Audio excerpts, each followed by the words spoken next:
Hi, my name is Phil Knox, and this is a brief video about anxiety. Anxiety is one of the areas I actually specialize in. Strangely enough, anxiety comes in many forms, and it's often behind many of the issues that I work with. For instance, a lot of people will present with the issue of confidence. Confidence is at root the anxiety about how other people will see us, how we show up. Most common examples of that would be, for instance, public speaking, social anxiety, being concerned about how friends, peers, workmates, managers actually think of us.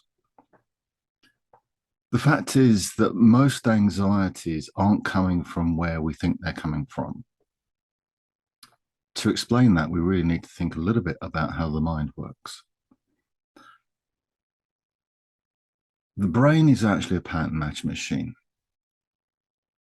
In any particular situation, our mind is very quickly, even without us being aware of it, referencing many past experiences to share with us how to deal with the present.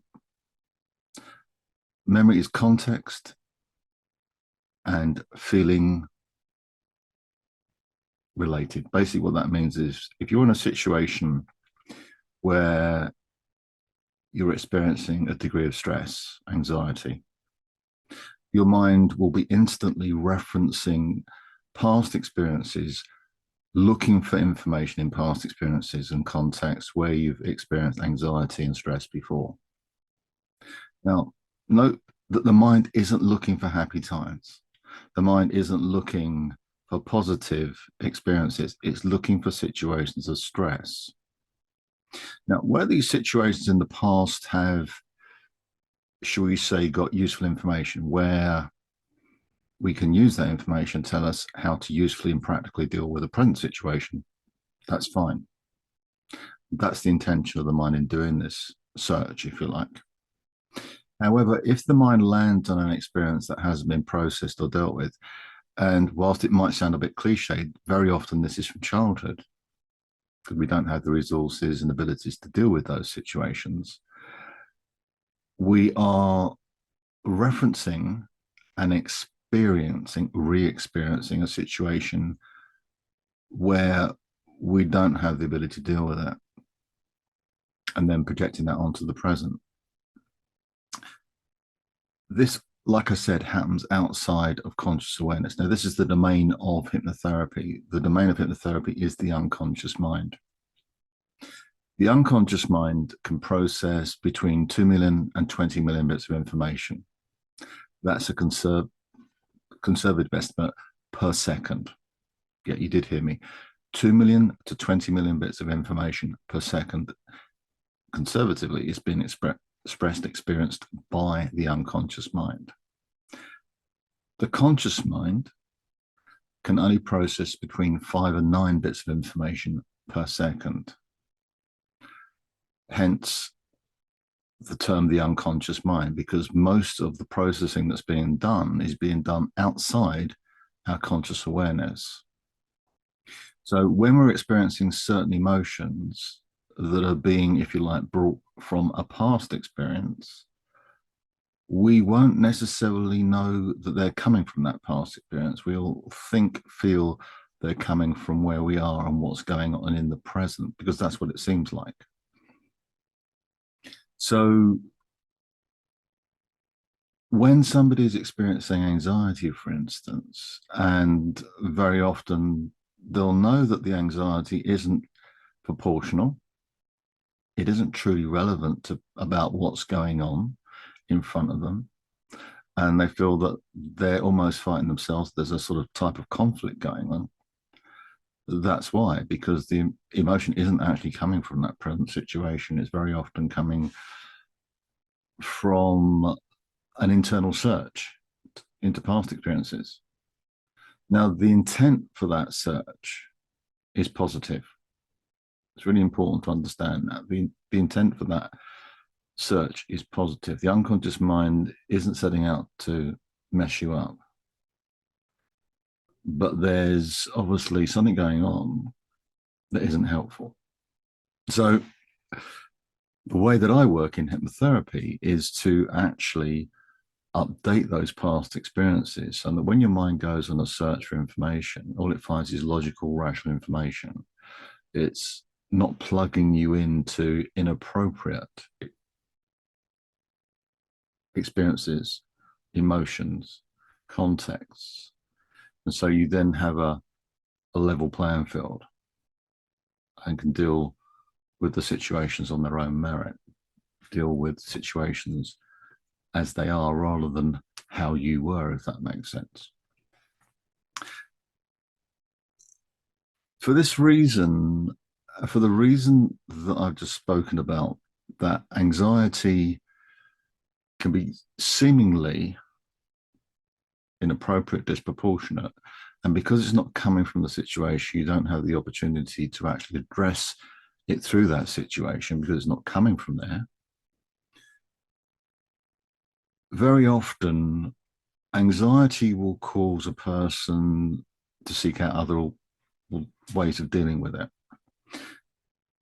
And that usually leads to certain habits, which will be the subject of another video here, in an effort to distract or displace the feelings that are being felt that a person doesn't feel that they have a way of dealing with.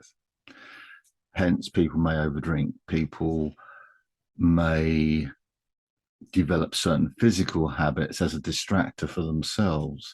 They might bite their nails, they might pull their hair, they may develop tics and things like that. And these are basically ways that they're trying to distract themselves, strangely enough, from the emotions they're feeling so that they can more competently and comfortably deal with what's going on in front of them.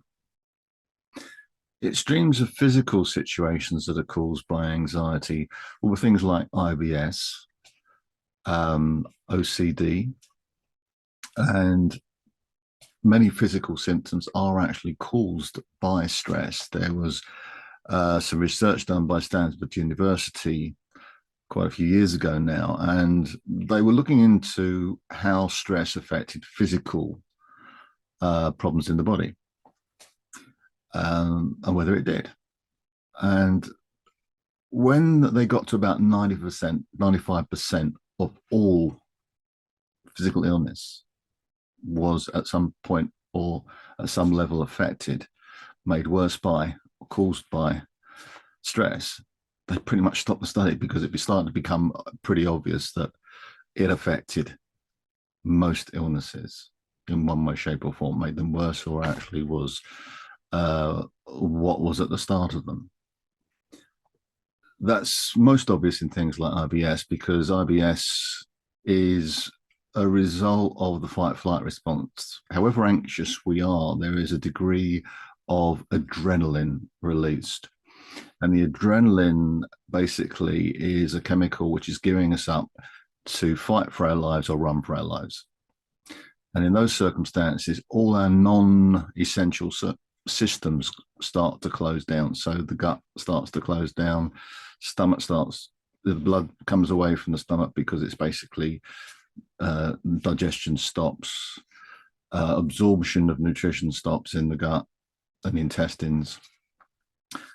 And as far as the intestines are concerned, one or two things happen. Either they evacuate very quickly because, if you don't survive that situation, you might bear in mind the mind is viewing it as a life-threatening situation once adrenaline has actually been released. So there may be a temptation to evacuate the bowels, or digestion will just stop because basically peristalsis will stop because it's non-essential to survival at that point. Non-essential organs drain the blood. The capillaries in the skin start to shrink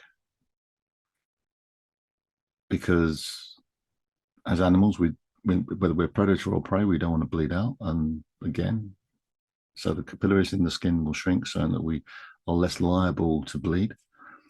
And the brain goes over to black and white thinking because it's attack or run. If you had a tiger walk into the room where you are now And you started to think, well, I wonder if it's a friendly tiger. I wonder if it's had dinner. Then guess who's dinner? So it's a boom, straight away response that has to be switched on. And it is pretty much instantaneous, but it has a cascade effect through the whole body and through our mental capacity to deal with issues.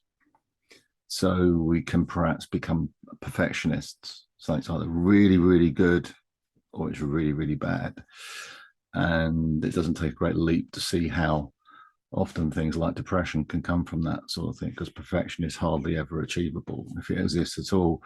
And so if it's not perfect, then it must be impossible, rubbish, whatever. So there are a lot of things that are actually affected by anxiety.